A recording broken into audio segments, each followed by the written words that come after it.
આપણે બધાએ કદાચ આ અનુભવ્યું છે. તમે ઇતિહાસની ચોપડી લઈને બેઠા હો અને 5 જ મિનિટમાં તમારો હાથ ફોન તરફ જાય છે. હા, એક નોટિફિકેશન. બસ એક જ. અને કલાક ક્યાં જતો રહે છે એની ખબર જ નથી પડતી. બિલકુલ. પણ શું ક્યારે એવું વિચાર્યું છે કે આ નાનકડી આદત અને દેશની સૌથી અઘરી પરીક્ષાઓ જેમ કે જીપીએસસી કે યુપીએસસી પાસ કરવાની ક્ષમતા વચ્ચે કોઈ સીધો સંબંધ હોઈ શકે? આજે આપણી પાસે એક લેખ છે જે દાવો કરે છે કે આજના સમયમાં સફળ થવાનો જે ગુપ્ત મંત્ર છે એ આ વિક્ષેપોને જીતવામાં જ છુપાયેલો છે. બિલકુલ. અને આ માત્ર પરીક્ષાઓની વાત નથી. આજના ટેકનોલોજીના યુગમાં આખા અર્થતંત્રના નિયમો જ બદલાઈ રહ્યા છે. ખરું. આ લેખ એ જ સમજાવે છે કે આ નવા યુગમાં કોણ જીતશે અને સૌથી અગત્યનું શા માટે જીતશે. જે લોકો સ્પર્ધાત્મક પરીક્ષાઓની તૈયારી કરી રહ્યા છે એમના માટે તો આ ચર્ચા ખૂબ મહત્વની છે. કેમ? કારણ કે પરીક્ષા પાસ કરવાની રણનીતિ અને કારકિર્દીમાં સફળ થવાની રણનીતિ એ હવે અલગ નથી રહી. વાહ! તો ચાલો આ રસપ્રદ વિષયમાં ઊંડા ઉતરીએ અને સમજીએ કે આપણું ધ્યાન કેન્દ્રિત કરવાની ક્ષમતા આપણું ભવિષ્ય કેવી રીતે નક્કી કરી શકે છે. શરૂ કરીએ. લેખની શરૂઆત છે ને 3 ખૂબ જ સફળ લોકોના ઉદાહરણથી થાય છે. હા. એક છે ડેટાના જાદુગર નેટ સિલ્વર. હા. બીજા છે કમ્પ્યુટર પ્રોગ્રામિંગના સુપરસ્ટાર ડેવિડ હેઇનમેયર હેન્સન. અને ત્રીજા છે એક અબજોપતિ રોકાણકાર જોન ડોઅર. બરાબર. આ ત્રણેયમાં શું સમાન છે? તો કે તેઓ આ નવી દુનિયાના વિજેતાઓ છે. અને જુઓ, આ માત્ર 3 લોકોની વાત નથી. આ એક મોટા બદલાવનો સંકેત છે. MITના 2 અર્થશાસ્ત્રીઓ છે, એરિક બ્રિન્જોલ્ફસન અને એન્ડ્રુ મેકેફી. હા. એ લોકો આ બદલાવને મહાન પુનર્રચના એટલે કે ધ ગ્રેટ રિસ્ટ્રક્ચરિંગ કહે છે. મહાન પુનર્રચના ભારે શબ્દ છે. હા, કારણ કે તેમનું કહેવું છે કે આપણે અત્યારે ઔદ્યોગિક ક્રાંતિ જેટલો જ મોટો અને વ્યાપક બદલાવ જોઈ રહ્યા છે. આ ડિજિટલ ટેકનોલોજી આપણા કામ કરવાની રીતને મૂળભૂત રીતે બદલી રહી છે. તો આ મહાન પુનર્રચનાનો સરળ શબ્દોમાં અર્થ શું થાય? શું એનો મતલબ એ છે કે કમ્પ્યુટર આપણી નોકરીઓ છીનવી લેશે? અમુક અંશે હા. લેખ મુજબ જેમ જેમ મશીનો વધુ ને વધુ સ્માર્ટ બનતા જાય છે તેમ તેમ કંપનીઓ એવા કામ માટે માણસોને રાખવાનું ઓછું કરી રહી છે જે મશીનો સરળતાથી કરી શકે. એટલે શ્રમ બજારમાં એક મોટી ખાઈ પડી રહી છે. બરાબર. એક તરફ એવા લોકો છે જેમની કુશળતા હવે કદાચ બિનજરૂરી બની રહી છે અને બીજી તરફ એવા લોકો છે જેમની માંગ આસમાને પહોંચી રહી છે. અને આ લેખ મુજબ આ બીજી બાજુ પર 3 ચોક્કસ પ્રકારના લોકો છે જેમને આ પુનર્રચનાનો સૌથી વધુ ફાયદો થશે. બિલકુલ. અને આ જ 3 જૂથો છે જે આજના વિજેતા છે. તો પહેલું જૂથ કયું છે? પહેલા વિજેતા એ લોકો છે જેઓ ટેકનોલોજીથી ડરતા નથી પણ તેની સાથે મળીને કામ કરે છે. લેખમાં તેમને ઉચ્ચ કુશળ કામદારો એટલે કે ધ હાઈ સ્કિલ્ડ વર્કર્સ કહ્યા છે. જેમ કે નેટ સિલ્વર? હા, નેટ સિલ્વર આનું ઉત્તમ ઉદાહરણ છે. તે કોઈ સામાન્ય આંકડાશાસ્ત્રી નથી.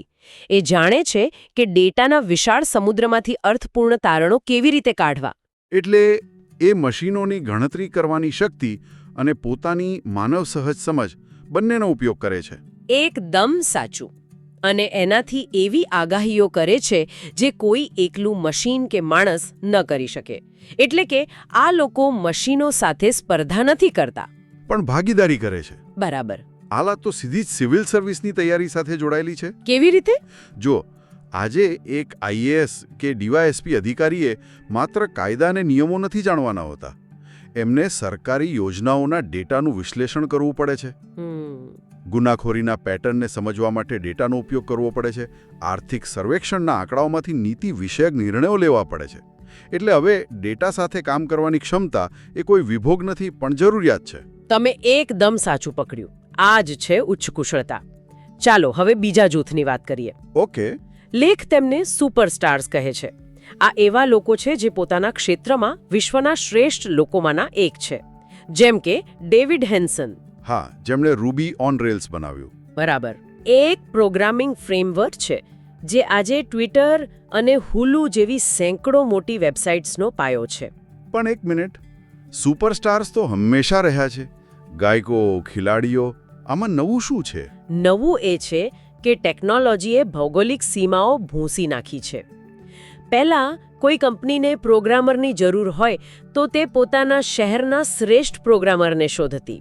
સ્વાભાવિક છે. પણ આજે એ ઇન્ટરનેટનો ઉપયોગ કરીને દુનિયાના શ્રેષ્ઠ પ્રોગ્રામરને શોધી શકે છે. ભલે તે ગમે ત્યાં બેઠો હોય. હા, અર્થશાસ્ત્રી શેરવિન રોઝને આને વિનર ટેક ઓલ બજાર કહ્યું છે. વિનર ટેક ઓલ એટલે કે જે જીતે છે તે બધું જ લઈ જાય છે. બિલકુલ. જ્યારે તમારી પાસે શ્રેષ્ઠને પસંદ કરવાનો વિકલ્પ હોય ત્યારે તમે બીજા કોઈને કેમ પસંદ કરો? વાહ, આ તો બિલકુલ એવું થયું કે આજે આપણી પાસે યુટ્યુબ કે સ્પોટીફાય છે તો આપણે આપણી ગલીના ગાયકને સાંભળવાને બદલે સીધા અરિજીત સિંહને જ સાંભળીશું. બરાબર. કારણ કે શ્રેષ્ઠ વિકલ્પ આપણી આંગળીના ટેરવે ઉપલબ્ધ છે અને એ જ વાત હવે નોકરીઓ પર લાગુ પડી રહી છે. આ તો ખરેખર ડરાવણું છે. કેમ? એનો અર્થ એ કે કાં તો તમે શ્રેષ્ઠ છો અથવા તમે સ્પર્ધામાં જ નથી. અને યુપીએસસી જીપીએસસી પરીક્ષાઓ આનું સૌથી મોટું અને જીવંત ઉદાહરણ છે. તે એક રાષ્ટ્રીય વિનર ટેક ઓલ બજાર છે. સાચી વાત. લાખો ઉમેદવારોમાંથી માત્ર અમુક હજાર જેઓ શ્રેષ્ઠ પ્રદર્શન કરે છે તેમને જ સફળતા મળે છે. અહીં કામચલાઉ કે સરેરાશ માટે કોઈ સ્થાન નથી. તમારે સુપરસ્ટાર બનવું જ પડે છે. અને ત્રીજું જૂથ છે માલિકો, ધી ઓનર્સ. હા, આ એવા લોકો છે જેમની પાસે મૂડી છે અને જેઓ નવી ટેકનોલોજીમાં રોકાણ કરે છે. જ્હોન ડોર જેવા વેન્ચર કેપિટલિસ્ટ આમાં આવે છે. ઇન્સ્ટાગ્રામનું ઉદાહરણ અદ્ભુત છે. માત્ર 13 કર્મચારીઓવાળી કંપની $1 અબજ વેચાઈ. અને આમાં સૌથી મોટો ફાયદો રોકાણકારોને થયો. પણ લેખ એ પણ સ્પષ્ટ કરે છે કે દરેક જણ માટે મૂડી એકઠી કરીને માલિક બનવું શક્ય નથી. એટલે વાસ્તવિક માર્ગ તો પહેલા 2 જૂથોમાં જોડાવાનો જ છે. બરાબર. કાં તો ટેકનોલોજી સાથે કામ કરતા ઉચ્ચ કુશળ કાર્યકર બનો અથવા તમારા ક્ષેત્રના સુપરસ્ટાર બનો. ઓકે. તો હવે સૌથી મોટો પ્રશ્ન એ છે કે આ બંનેમાંથી કોઈ એક કેવી રીતે બની શકાય? ઉચ્ચ કુશળ કાર્યકર બનવા અને સુપરસ્ટાર બનવા માટે કઈ ક્ષમતાઓ જોઈએ? અહીં જ લેખનો સૌથી રસપ્રદ ભાગ આવે છે. લેખક દલીલ કરે છે કે આ બંને ધ્યેયો હાંસલ કરવા માટે 2 પાયાની ક્ષમતાઓ જરૂરી છે. કઈ 2? પહેલી છે અઘરી અને જટિલ બાબતોને ખૂબ જ ઝડપથી શીખવાની ક્ષમતા. અને બીજી? અને બીજી છે ગુણવત્તા અને ગતિ બંનેની દૃષ્ટિએ ઉચ્ચ સ્તરે ઉત્પાદન કરવાની ક્ષમતા. એટલે કે માત્ર શીખવું જ નહીં, પણ એ શીખેલા જ્ઞાનમાંથી કંઈક નક્કર અને મૂલ્યવાન બનાવવું. બરાબર. પણ આ બંને ક્ષમતાઓ, ઝડપથી શીખવું અને ઉત્તમ કામ કરવું, એકબીજાથી ઘણી અલગ લાગે છે? હા, લાગે છે. એકનો સંબંધ જ્ઞાન મેળવવા સાથે છે અને બીજાનો સંબંધ તે જ જ્ઞાનને લાગુ કરવા સાથે છે. આ બંનેમાં એવું તો શું સામાન્ય છે જે તેમને જોડે છે? એ જ તો આ લેખનો મુખ્ય મુદ્દો છે. લેખક કહે છે કે આ બંને ક્ષમતાઓનો પાયો એક જ છે: ડીપ વર્ક. Deep work. હા, એટલે કે કોઈ પણ વિક્ષેપ વગર સંપૂર્ણ એકાગ્રતાથી કામ કરવાની કળા. આ એક એવી શક્તિ છે જે આજના ફેસબુક, ઇન્સ્ટાગ્રામ અને સતત નોટિફિકેશનના યુગમાં દુર્લભ થતી જાય છે. બરાબર. અને જે વસ્તુ દુર્લભ હોય તેની કિંમત હંમેશા વધુ હોય છે. Deep work. આ ખ્યાલ રસપ્રદ છે. ચાલો તેને ઊંડાણપૂર્વક સમજીએ. શીખવાની પ્રક્રિયામાં ડીપ વર્ક કેવી રીતે મદદ કરે છે? લેખક એન્ટોનિન ડલ્મિસ સર્ટિલિંગ્સ નામના એક ફિલોસોફરને ટાંકે છે. તેમણે બહુ સુંદર રીતે કહ્યું છે, જેનો સરળ અર્થ એ છે કે તમારું બધું જ ધ્યાન એક લેન્સની જેમ કોઈ એક વિચાર પર કેન્દ્રિત કરી દો. અને એ વિચાર સિવાય બીજું કશું જ મગજમાં ન હોવું જોઈએ. બરાબર. શીખવા માટે આ પ્રકારની તીવ્ર એકાગ્રતા અનિવાર્ય છે. આ તો થઈ ફિલોસોફીની વાત. શું વિજ્ઞાન પણ આ વાતને સમર્થન આપે છે? બિલકુલ. મનોવૈજ્ઞાનિક એન્ડર્સ એરિક્સનને વર્ષોના સંશોધન પછી ડેલિબરેટ પ્રેક્ટિસનો સિદ્ધાંત આપ્યો. ડેલિબરેટ પ્રેક્ટિસ? હા. તેનો અર્થ એ નથી કે માત્ર કલાકો સુધી પુસ્તકો સામે બેસી રહેવું. તેનો અર્થ છે તમારું ધ્યાન કોઈ એક ચોક્કસ કૌશલ્ય સુધારવા પર સંપૂર્ણપણે કેન્દ્રિત હોય અને તમને સતત ફીડબેક મળતો રહે. અને વિક્ષેપ? એરિક્સનના શબ્દોમાં, વિખરાયેલું ધ્યાન એ ડેલિબરેટ પ્રેક્ટિસ માટે જરૂરી કેન્દ્રિત ધ્યાનની લગભગ વિરોધી છે. એટલે કે 5 કલાક ફેસબુક ચેક કરતા કરતા વાંચવા કરતા 1 કલાક ફોન બંધ કરીને સંપૂર્ણ ધ્યાનથી વાંચવું વધુ અસરકારક છે. હા, અને આની પાછળનું ન્યુરોસાયન્સ તો વધુ રસપ્રદ છે. ઓકે. જ્યારે આપણે કોઈ ચોક્કસ કૌશલ્ય જેમ કે બંધારણનો કોઈ અનુચ્છેદ સમજવા પર તીવ્રપણે ધ્યાન કેન્દ્રિત કરીએ છીએ ત્યારે આપણા મગજમાં અમુક ચોક્કસ ન્યુરલ સર્કિટ વારંવાર સક્રિય થાય છે. આ પ્રક્રિયાને કારણે તે ચેતાકોષોની આસપાસ માઇલિન નામનું એક ચરબીયુક્ત પડ બને છે. એક મિનિટ, માઇલિન? આ થોડું ટેકનિકલ લાગે છે. સરળ ભાષામાં સમજાવશો? ચોક્કસ. માઇલિનને તમે વીજળીના વાયર પરના પ્લાસ્ટિકના ઇન્સ્યુલેશન જેવું સમજી શકો છો. ઓહ, એટલે કે જેટલું સારું ઇન્સ્યુલેશન એટલો કરંટ ફાસ્ટ અને ચોખ્ખો જાય, લીકેજ વગર. બિલકુલ, તમે એકદમ બરાબર સમજ્યા. આ માયેલિનનું પડ જેટલું જાડું બને તેટલી જ ઝડપથી અને અસરકારક રીતે તે સર્કિટ કામ કરે છે. તે માહિતીને વધુ સારી રીતે પ્રોસેસ કરે છે. એટલે સરળ શબ્દોમાં કહીએ તો એકાગ્રતાથી અભ્યાસ કરવાથી તમારા મગજમાં તે જ્ઞાનનું વાયરિંગ કાયમ માટે મજબૂત બની જાય છે. આ તો અદ્ભુત છે. એનો અર્થ એ થયો કે જો કોઈ યુપીએસસી ઉમેદવાર બાજુમાં વોટ્સએપ ખુલ્લું રાખીને આધુનિક ઇતિહાસ વાંચવાનો પ્રયાસ કરે તો તે પોતાના જ મગજને કન્ફ્યુઝ કરી રહ્યો છે. કારણ કે એક જ સમયે ઇતિહાસનું સર્કિટ અને સોશિયલ મીડિયાનું સર્કિટ બંને સક્રિય થાય છે. મગજને ખબર જ નથી પડતી કે કયા વાયર પર ઇન્સ્યુલેશન ચડાવવું. એકદમ સાચું. પરિણામે માયલિનેશનની પ્રક્રિયા નબળી પડે છે અને શીખવું ઓછું અસરકારક બને છે. મલ્ટીટાસ્કિંગ એ ઊંડાણપૂર્વક શીખવાનો સૌથી મોટો દુશ્મન છે. એટલે જ કદાચ આપણા વડીલો કહેતા હતા કે એક સમયે એક જ કામ કરાય. હા, એમને ન્યુરોસાયન્સ નહોતી ખબર, પણ વાત તો સાચી જ પકડી હતી. સારું, આ તો થઈ ઝડપથી શીખવાની વાત. હવે બીજી ક્ષમતા એટલે કે ઉચ્ચ સ્તરે ઉત્પાદન કરવાની વાત કરીએ. ડીપ વર્ક તેમાં કેવી રીતે મદદ કરે છે? જુઓ, જ્ઞાન હોવું એ માત્ર પહેલું પગથિયું છે. તે જ્ઞાનનો ઉપયોગ કરીને કંઈક મૂલ્યવાન બનાવવું એ બીજી અને વધુ મહત્વની વાત છે. જેમ કે ડેવિડ હેન્સન માત્ર પ્રોગ્રામિંગ જાણતો નહોતો. તેણે એ જ જ્ઞાનનો ઉપયોગ કરીને રૂબી ઓન રેલ્સ જેવું એક આખું ફ્રેમવર્ક બનાવ્યું. નેટ સિલ્વર માત્ર આંકડા જાણતો નહોતો. તેણે તેનું વિશ્લેષણ કરીને ચોક્કસ આગાહીઓ કરી. પણ અહીં એક પ્રશ્ન થાય છે. ઘણા ઉમેદવારો દિવસના 12-14 કલાક અભ્યાસ કરે છે, છતાં પરિણામ નથી મળતું. તો શું માત્ર વધુ કલાકો કામ કરવું એ ઉચ્ચ ઉત્પાદન નથી? ખૂબ જ સારો પ્રશ્ન. લેખક એક સૂત્ર આપે છે: ઉચ્ચ ગુણવત્તાવાળું કાર્ય બરાબર વિતાવેલો સમય ગુણ્યા ધ્યાનની તીવ્રતા. ઉચ્ચ ગુણવત્તાવાળું કાર્ય બરાબર વિતાવેલો સમય ગુણ્યા ધ્યાનની તીવ્રતા. હા, જો તમારી ધ્યાનની તીવ્રતા શૂન્યની નજીક હોય તો તમે ગમે તેટલો સમય વિતાવો, પરિણામ શૂન્ય જ આવશે. એટલે કે ધ્યાન વગરના કલાકો નકામા છે? બિલકુલ. ઉચ્ચ સ્તરે ઉત્પાદન કરવા માટે તમારે લાંબા સમય સુધી વિક્ષેપ વિના તમારી બૌદ્ધિક ક્ષમતાની સીમા પર કામ કરવું પડે છે, અને આ માટે ડીપ વર્ક અનિવાર્ય છે. હું સમજી ગયો. સિવિલ સર્વિસની મુખ્ય પરીક્ષા આનું ઉત્તમ ઉદાહરણ છે. કેવી રીતે? તમારી પાસે 3 કલાકનો સમય હોય છે અને તમારે 20 પ્રશ્નોના જવાબ લખવાના હોય છે. અહીં માત્ર જ્ઞાનની કસોટી નથી. અહીં કસોટી એ છે કે શું તમે દબાણ હેઠળ સમયની મર્યાદામાં તમારા જ્ઞાનને એક સુસંગત, વિશ્લેષણાત્મક અને સ્પષ્ટ જવાબમાં રૂપાંતરિત કરી શકો છો કે નહીં. અને આ જ તો છે ઉચ્ચ સ્તરે ઉત્પાદન. બરાબર. ઘણા ઉમેદવારો પાસે જ્ઞાન હોય છે, પણ તેઓ પેપર પર ઉતારી શકતા નથી, કારણ કે તેમણે ક્યારેય એવા ઊંડાણપૂર્વકના કાર્યની પ્રેક્ટિસ જ નથી કરી હોતી જે જ્ઞાનને વ્યવસ્થિત રીતે રજૂ કરવા માટે જરૂરી છે. કારણ કે તેઓ હંમેશા વિક્ષેપો સાથે છીછરા સ્તરે અભ્યાસ કરતા રહ્યા હોય છે. અને એટલે જ પરીક્ષા હોલમાં તેમનું મગજ બ્લેન્ક થઈ જાય છે.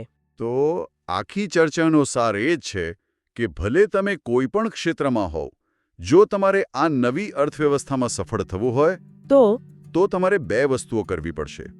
અઘરી વસ્તુઓ ઝડપથી શીખવી પડશે અને ઉચ્ચ ગુણવત્તાવાળું કામ ઉત્પન્ન કરવું પડશે. અને આ બંનેનો રાજમાર્ગ એક જ છે: ડીપ વર્ક. એટલે કે વિક્ષેપ મુક્ત તીવ્ર એકાગ્રતા. હા, જે લોકો આ કળામાં માહેર થશે તેઓ ઉચ્ચ કુશળ કાર્યકર બનશે અથવા તેમના ક્ષેત્રના સુપરસ્ટાર બનશે, અને જે લોકો સતત વિક્ષેપોમાં જીતા રહેશે તેઓ પાછળ રહી જશે. પસંદગી આપણી છે. આ ચર્ચા ખૂબ જ આંખ ઉગાડનારી હતી. તેણે એ સ્પષ્ટ કરી દીધું કે મોબાઈલ ફોનનું નોટિફિકેશન બંધ કરવું એ માત્ર સમય બચાવવાની વાત નથી, પણ ભવિષ્યમાં સફળ થવા માટેની એક અનિવાર્ય તાલીમ છે. બરાબર. અંતમાં એક વિચારવા જેવો પ્રશ્ન મૂકી શકાય. આ સ્ત્રોત આપણને સમજાવે છે કે ન્યુરોલોજિકલ દૃષ્ટિકોણથી અસરકારક રીતે કેવી રીતે શીખાય, આપણે શું કરવું તે જાણીએ છીએ. પણ સાચો પડકાર એ જાણવાનો નથી. પ્રશ્ન એ છે કે આજે પોતાના પર્યાવરણમાં એવો કયો એક નાનો ફેરફાર કરી શકાય છે જે ઊંડાણપૂર્વક ધ્યાન કેન્દ્રિત કરવા માટે માત્ર 30 મિનિટની જગ્યા બનાવી શકે. આપણે બધા એક વાત સાથે તો સંમત થઈશું જ કે આજકાલ કોઈ કામ પર ધ્યાન જ નથી લાગતું, ખરું ને? બિલકુલ. સતત ફોનની ઘંટડીઓ, નોટિફિકેશન્સ, ઈમેલ્સ. હા, એવું લાગે છે જાણે આખું વિશ્વ આપણું ધ્યાન ખેંચવા માટે સ્પર્ધા કરી રહ્યું છે. અને આ બધાની વચ્ચે આપણે વધુ સારું, મતલબ વધુ ઊંડાણપૂર્વકનું કામ કેવી રીતે કરી શકીએ? અને એ જ આજનો આપણો વિષય છે. આપણી પાસે કેટલાક ખૂબ જ રસપ્રદ સ્ત્રોતો છે જે ઉચ્ચ પ્રદર્શન પાછળના વિજ્ઞાનની વાત કરે છે. બરાબર. આપણે આ સિદ્ધાંતોને ઊંડાણપૂર્વક સમજીશું અને ખાસ કરીને એ જાણવાનો પ્રયત્ન કરીશું કે જીપીએસસી અને યુપીએસસી જેવી પરીક્ષાઓની તૈયારી કરતા ઉમેદવારો માટે આ જ્ઞાન કેવી રીતે ગેમ ચેન્જર સાબિત થઈ શકે છે. ચાલો, આ ચર્ચાની શરૂઆત એક એવા ઉદાહરણથી કરીએ જે લગભગ અવાસ્તવિક લાગે. વોટન સ્કૂલના પ્રોફેસર એડમ ગ્રાન્ટ. હા, એડમ ગ્રાન્ટ. એમની ઉત્પાદકતાના આંકડા ખરેખર ચોંકાવનારા છે. ચોંકાવનારા જ ને. તેઓ પોતાની યુનિવર્સિટીના ઇતિહાસમાં સૌથી નાની ઉંમરે ટેન્યોર મેળવનાર પ્રોફેસર બન્યા. એક જ વર્ષમાં 7 મોટા સંશોધન લેખો, જે એમના ક્ષેત્રમાં લગભગ અશક્ય માનવામાં આવે છે. અને ઉપરથી એક બેસ્ટસેલર પુસ્તક પણ. 2014 સુધીમાં તો 60થી વધુ પ્રકાશનો એમના નામે હતા. સવાલ એ છે કે કોઈ વ્યક્તિ આટલું બધું કામ આટલી સારી ગુણવત્તા સાથે કેવી રીતે કરી શકે? શું એમની પાસે દિવસમાં 48 કલાક છે? ના, એમની પાસે પણ આપણી જેમ 24 કલાક જ છે. પણ એ કલાકોનો ઉપયોગ કરવાની એમની પદ્ધતિ અલગ છે. સ્ત્રોતોમાં એને કામનું બેચિંગ એટલે કે બેચિંગ કહેવામાં આવ્યું છે. બેચિંગ? હા, એનો સીધો અર્થ એ છે કે તેઓ અલગ અલગ પ્રકારના કાર્યોને ભેળસેળ નથી કરતા. એક પ્રકારના કામને એકસાથે લાંબા અને અવિરત સમયગાળામાં પૂરા કરે છે. અચ્છા, અને આ બેચિંગ 2 સ્તરે થાય છે એમ મેં વાંચ્યું. બરાબર, 2 મુખ્ય સ્તરે. પહેલું સ્તર છે વાર્ષિક. ઓકે. જુઓ, પ્રોફેસર તરીકે એમના 2 મુખ્ય કામ છે: ભણાવવું અને સંશોધન કરવું. મોટાભાગના પ્રોફેસર્સ આખા વર્ષ દરમિયાન આ બંને કામ સાથે સાથે કરતા હોય છે. પણ ગ્રાન્ટ એવું નથી કરતા. તો એ શું કરે છે? તેઓ ભણાવવાનું બધું જ કામ પાનખર સેમેસ્ટરમાં કેન્દ્રિત કરી દે છે. એ સમય દરમિયાન એમનું બધો જ સમય અને ઊર્જા વિદ્યાર્થીઓ પાછળ. અને પછી વસંત અને ઉનાળાના મહિનાઓ સંપૂર્ણપણે સંશોધન માટે. બરાબર. આનાથી એમને સંશોધન માટે લાંબો, વિક્ષેપરહિત સમય મળી રહે છે. આ તો સમજાયો, વાર્ષિક આયોજન. પણ બીજું સ્તર જે દૈનિક ધોરણે હોય એ મને વધુ રસપ્રદ લાગ્યો. બિલકુલ. બીજું સ્તર દૈનિક અને સાપ્તાહિક છે. જ્યારે તેઓ સંશોધનના મૂળમાં હોય ત્યારે તેઓ 3 થી 4 દિવસ માટે પોતાને દુનિયાથી લગભગ અલગ કરી લે છે. 3 થી 4 દિવસ? હા, અને એ દિવસોમાં તેઓ ફક્ત એક જ કામ પર ધ્યાન કેન્દ્રિત કરે છે. કાં તો માત્ર ડેટાનું વિશ્લેષણ, કાં તો માત્ર લેખ લખવાનું, કાં તો માત્ર સંપાદન. અને સૌથી આશ્ચર્યજનક વાત તો પેલી ઈમેલ વાળી છે. હા, કે આ દિવસોમાં તેઓ પોતાની ઓફિસમાં હાજર હોવા છતાં એમના ઈમેલ પર out of office auto responder ચાલુ રાખે છે. એક મિનિટ, આ થોડું વિચિત્ર છે. ઓફિસમાં બેઠા હોઈએ અને આઉટ ઓફ ઓફિસ મેસેજ ચાલુ રાખીએ. મતલબ આજના કોર્પોરેટ જગતમાં આ શક્ય છે? જો મારો બોસ જુએ કે હું ઓફિસમાં છું અને મારો આવો ઓટો રિસ્પોન્ડર ચાલુ છે તો નોકરી જોખમમાં મુકાઈ શકે. તમે એકદમ સાચો અને વ્યવહારુ પ્રશ્ન ઉઠાવ્યો છે. તો પછી જુઓ, ગ્રાન્ટ જેવા ટેન્યોર્ડ પ્રોફેસર માટે આ કરવું સહેલું છે, બધા માટે નથી. પણ અહીં મુદ્દો અક્ષરશઃ નકલ કરવાનો નથી, પણ તેની પાછળના સિદ્ધાંતને સમજવાનો છે. બરાબર. સિદ્ધાંત એ છે કે જ્યારે તમે કોઈ ગહન બૌદ્ધિક કાર્ય કરી રહ્યા હો ત્યારે તમારે વિક્ષેપોને નિર્દયતાથી દૂર કરવા પડે છે. કદાચ તમે આઉટ ઓફ ઓફિસ મેસેજ ન મૂકી શકો, પણ ફોનને સાયલેન્ટ કરીને બીજા રૂમમાં મૂકી શકાય, ઈમેલ ટેબ બંધ કરી શકાય, અને તમારી ટીમને કહી શકો છો કે આગામી 2 કલાક માટે તમને કોઈ ડિસ્ટર્બ ન કરે. અહીં મુખ્ય વિચાર અપ્રાપ્યતાનો છે, જેથી તમારું ધ્યાન તૂટે નહીં. ઓકે, હવે સમજાયું. અને આના પરથી જ આપણા સ્ત્રોતોમાં એક ખૂબ જ શક્તિશાળી સૂત્ર આપવામાં આવ્યું છે જેણે મારી આંખો ખોલી નાખી. પેલું ઉત્પાદકતાનું સૂત્ર. હા, ઉચ્ચ ગુણવત્તાનું કાર્ય બરાબર ખર્ચેલો સમય ગુણ્યા ધ્યાનની તીવ્રતા. આપણે મોટાભાગે ફક્ત ખર્ચેલા સમય પર ધ્યાન આપીએ છીએ. મેં આજે 10 કલાક કામ કર્યું, મેં 12 કલાક અભ્યાસ કર્યો. બરાબર. પણ આ સૂત્ર કહે છે કે ધ્યાનની તીવ્રતા એટલી જ અથવા કદાચ વધુ મહત્વપૂર્ણ છે. ગ્રાન્ટ કદાચ વધુ કલાકો કામ નથી કરતા, પણ જ્યારે કરે છે ત્યારે એમની તીવ્રતા 100% હોય છે. સાચી વાત છે. અને આ માત્ર પ્રોફેસરો માટે જ નહીં, વિદ્યાર્થીઓ માટે પણ સાચું છે.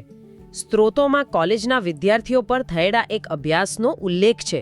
હા, એ મેં પણ વાંચ્યું. એમાં જાણવા મળ્યું કે જે વિદ્યાર્થીઓ સૌથી વધુ માર્ક્સ મેળવતા હતા, મતલબ કે A ગ્રેડવાળા, તેઓ ઘણીવાર B ગ્રેડ મેળવતા વિદ્યાર્થીઓ કરતાં ઓછા કલાકો અભ્યાસ કરતા હતા. આ સાંભળીને નવાઈ લાગે. ઓછા કલાક ભણીને વધુ માર્ક્સ. કારણ એ જ હતું, તીવ્રતા. B ગ્રેડવાળા વિદ્યાર્થીઓ કદાચ પુસ્તક ખોલીને 6 કલાક બેસતા હશે, પણ એ દરમિયાન તેઓ સોશિયલ મીડિયા પણ ચેક કરતા, મિત્રો સાથે ગપ્પા પણ મારતા. જ્યારે A ગ્રેડવાળા વિદ્યાર્થીઓ ભલે 3 જ કલાક ભણતા, પણ એ 3 કલાક તેઓ દુનિયાથી ડિસ્કનેક્ટ થઈને સંપૂર્ણ એકાગ્રતાથી ભણતા હતા. બરાબર. આ તો સીધું જ સ્પર્ધાત્મક પરીક્ષાના ઉમેદવારોની 12-14 કલાક અભ્યાસની માન્યતા પર પ્રહાર કરે છે. તો તમે એમ કહી રહ્યા છો કે જે ઉમેદવાર લાઇબ્રેરીમાં 12 કલાક બેસે છે પણ દર અડધા કલાકે ટેલિગ્રામ ગ્રુપ ચેક કરે છે, એના કરતાં જે ઘરે 4 કલાક સંપૂર્ણ શાંતિ અને એકાગ્રતાથી વાંચે છે, તે વધુ સારું પરિણામ લાવી શકે છે. વિજ્ઞાન તો એ જ કહે છે, ગુણવત્તા હંમેશા જથ્થા પર ભારે પડે છે. મને એ વાત તો સમજાય કે ધ્યાન કેન્દ્રિત કરવું જરૂરી છે, પણ મને એ નથી સમજાતું કે માત્ર 5 મિનિટ માટે ફોન જોવાથી આટલો બધો ફરક કેવી રીતે પડી શકે. હું તો પાછું તરત જ મારા કામ પર લાગી જઉં છું. આની પાછળ કોઈ મનોવૈજ્ઞાનિક કારણ છે? એવું તો શું થાય છે આપણા મગજમાં? આ એક ઉત્તમ પ્રશ્ન છે, અને એનો જવાબ આપણને મિનેસોટા યુનિવર્સિટીના પ્રોફેસર સોફી લરોયના સંશોધનમાંથી મળે છે. એમણે અટેન્શન રેસિડ્યુ નામનો એક ખ્યાલ આપ્યો છે. Attention residue? હા, રેસિડ્યુનો અર્થ થાય છે અવશેષ અથવા બચેલો હિસ્સો. લરોય કહે છે કે જ્યારે તમે એક કામમાંથી, માની લો કે ટાસ્ક A, એમાંથી તમારું ધ્યાન હટાવીને બીજા કામ ટાસ્ક B પર લઈ જાઓ છો, ત્યારે તમારું ધ્યાન 100% સ્વિચ નથી થતું. તમારા ધ્યાનનો એક નાનો પણ મહત્વપૂર્ણ હિસ્સો પાછલા કામ પર જ ચોંટેલો રહી જાય છે. આ બચેલા, ચોંટેલા ધ્યાનને જ અટેન્શન રેસિડ્યુ કહેવાય છે. વાહ, તો અદ્ભુત ખ્યાલ છે. Attention residue. એનો અર્થ એ કે મારું મગજ એક સાથે 2 જગ્યાએ હોય છે. પણ આ માત્ર એક સિદ્ધાંત છે કે પછી એમણે આને કોઈ પ્રયોગથી સાબિત પણ કર્યું છે? એમણે આને ખૂબ જ હોશિયારીથી સાબિત કર્યું છે. એક પ્રયોગમાં લોકોને 2 જૂથમાં વહેંચવામાં આવ્યા. બંનેને શબ્દ કોયડા ઉકેલવાનું કામ આપી. પહેલા જૂથને કોયડા પૂરા કરવા દીધા, પણ બીજા જૂથને અધવચ્ચે જ અટકાવી દીધા અને તરત જ એક નવું અઘરું કામ સોંપ્યું. કેટલાક ઉમેદવારોના રિઝ્યુમે વાંચીને ભરતી અંગેનો નિર્ણય લેવાનો. અને પરિણામો ચોંકાવનારા હતા. જે જૂથને અધવચ્ચે અટકાવવામાં આવ્યું હતું, એમનો બીજા કામમાં એટલે કે નિર્ણય લેવામાં પ્રદર્શન ઘણો જ નબળો રહ્યો. કારણ કે એમનું મગજ હજી પણ પેલા અધૂરા કોયડા વિશે વિચારી રહ્યું હતું. બરાબર. એ અધૂરા કાર્યનો રેસિડ્યુ એમના મગજમાં રહી ગયો હતો, જે એમની બૌદ્ધિક ક્ષમતાને ઓછી કરી રહ્યો હતો. હવે આને આપણી રોજિંદી આદતો સાથે જોડીએ. હા, વિચારો, તમે કોઈ અઘરો વિષય વાંચી રહ્યા છો અને અચાનક તમે વોટ્સએપ પર એક મેસેજ જુઓ છો. તમે તરત જવાબ નથી આપી શકતા. તમે ફોન બાજુ પર મૂકીને પાછા વાંચવા બેસો છો. પણ હવે પેલો અધૂરો મેસેજ મગજમાં ચાલતો રહેશે. બરાબર. આ અટેન્શન રેસિડ્યુ આગામી 20-30 મિનિટ માટે તમારી વાંચવાની ગુણવત્તા અને સમજશક્તિને ગંભીર રીતે ઘટાડી દેશે. તમે ભલે પુસ્તક સામે જોતા હો, પણ તમારું મગજ પૂરી ક્ષમતાથી કામ નહીં કરતું હોય. આ તો ભયાનક છે. એનો અર્થ એ કે દરેક નાનો વિક્ષેપ માત્ર સમયનો બગાડ નથી, પણ તે આપણી માનસિક ક્ષમતા પર એક પ્રકારનો ટેક્સ લગાવે છે. સાચી વાત. તો અત્યાર સુધીની ચર્ચાનો સાર એ છે કે ઉચ્ચ પ્રદર્શન માટે આપણે વિક્ષેપોથી મુક્ત રહીને લાંબા સમય સુધી એક જ કાર્ય પર સંપૂર્ણ એકાગ્રતાથી કામ કરવું જોઈએ, જેને સ્ત્રોતો ડીપ વર્ક કહે છે. હા, ડીપ વર્ક. આ બધું ખૂબ તાર્કિક લાગે છે, પણ અહીં મારા મગજમાં એક મોટો વિરોધાભાસ ઊભો થાય છે. જો આ જ સફળતાની ચાવી હોય, તો પછી જેક ડોર્સીનું શું? હા, જેક ડોર્સી, ટ્વિટર અને સ્ક્વેરના સ્થાપક. બરાબર. આ વ્યક્તિ તો ડીપ વર્કનો સંપૂર્ણ વિરોધી છે. એમની કાર્યશૈલી અત્યંત ખંડિત છે. આખો દિવસ એક પછી એક મીટિંગ્સ, હંમેશા ટીમ માટે ઉપલબ્ધ રહેવું. સતત એક વિષય પરથી બીજા વિષય પર કૂદતા રહેવું. એમના માટે તો કલાકો સુધી એક જ કામ પર ધ્યાન કેન્દ્રિત કરવા માટે કોઈ અવકાશ જ નથી. છતાં તેઓ $2 અબજ કંપનીઓ ચલાવી રહ્યા હતા. આ કેવી રીતે શક્ય છે? શું ડીપ વર્કનો નિયમ એમને લાગુ નથી પડતો? આ ખૂબ જ મહત્વનો પ્રશ્ન છે, કારણ કે તે આપણને આ સિદ્ધાંતની મર્યાદાઓ સમજાવે છે. અને જવાબ છે હા. ડોર્સી જેવા લોકો ડીપ વર્ક વિના પણ અત્યંત સફળ થાય છે. પણ કેમ? કે કોઈ એક સમસ્યામાં ઊંડા ઉતરવામાં નથી. એમની ખરી કિંમત એમના વર્ષોના અનુભવના આધારે દિવસભર આવતી અસંખ્ય માહિતી, ઈમેલ્સ, મીટિંગ્સ, ડેટા પર ઝડપથી પ્રક્રિયા કરીને સચોટ અને ઝડપી નિર્ણયો લેવામાં છે. એટલે કે એમનું કામ અલગ અલગ માહિતીના ટુકડાઓને જોડીને ઝડપથી નિર્ણય લેવાનું છે. કોઈ એક ટુકડા પર સંશોધન કરવાનું નથી. બિલકુલ. વિચારો, જો જેક ડોર્સી 4 કલાક માટે પોતાની એક રૂમમાં બંધ કરીને કોઈ એક કોડિંગ સમસ્યા પર કામ કરવા બેસે તો તે એમના સમયનો બગાડ ગણાશે. અચ્છા. એના કરતાં વધુ સારું એ છે કે તેઓ 3 શ્રેષ્ઠ એન્જિનિયરોને એ સમસ્યા પર 4-4 કલાક ડીપ વર્ક કરવાનું કહે અને પછી એ ત્રણેય પાસેથી 5 મિનિટમાં શ્રેષ્ઠ ઉકેલ પસંદ કરી લે. એમની ભૂમિકા નિર્ણયોને ગતિ આપવાની છે, અવરોધવાની નહીં. બરાબર. આથી ડોર્સીની કાર્યશૈલી એમની ભૂમિકા માટે યોગ્ય છે, પણ એને કોઈ લેખક, વૈજ્ઞાનિક કે પછી યુપીએસસી ઉમેદવાર અનુસરે તો તે આત્મઘાતી પગલું ગણાશે.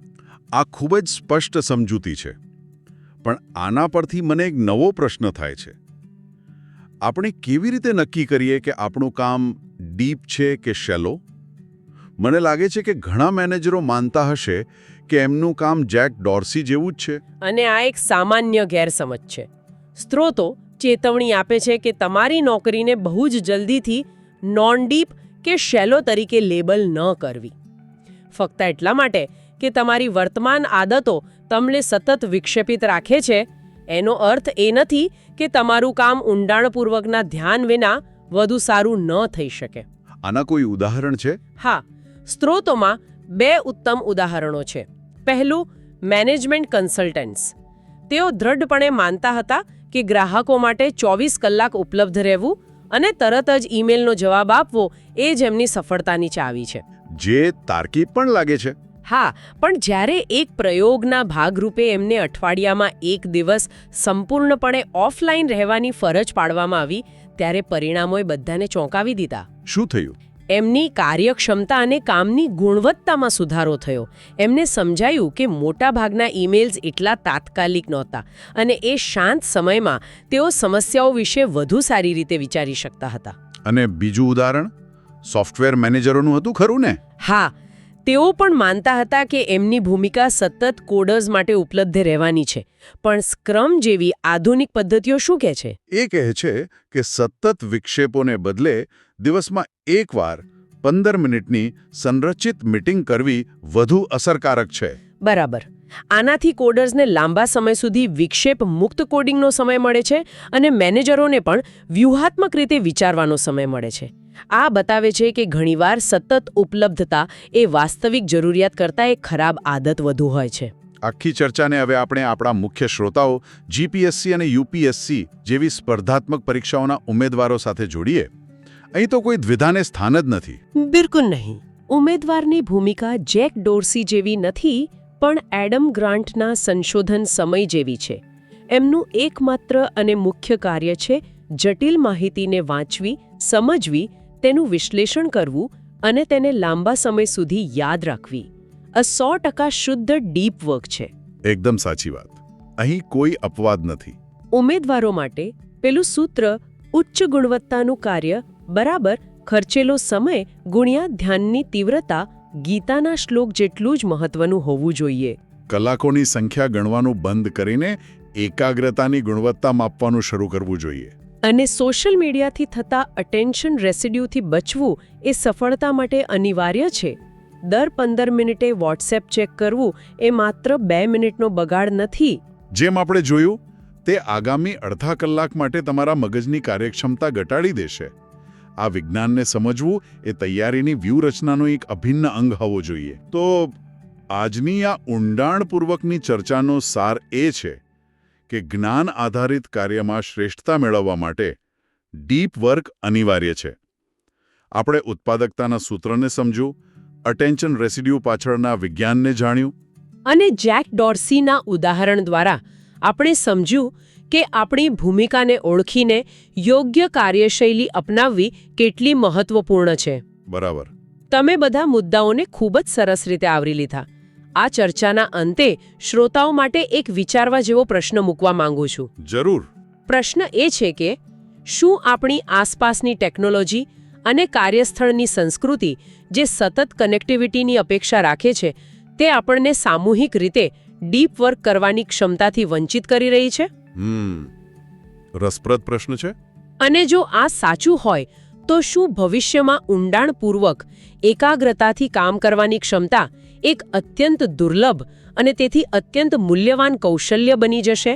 જેની પાસે આ કૌશલ્ય હશે તે જ કદાચ ભીડથી અલગ તરી આવશે, પછી તે કોઈપણ કારકિર્દી હોય કે પછી સ્પર્ધાત્મક પરીક્ષા. આ એક એવી સુપર પાવર બની શકે છે જે બહુ ઓછા લોકો પાસે હશે.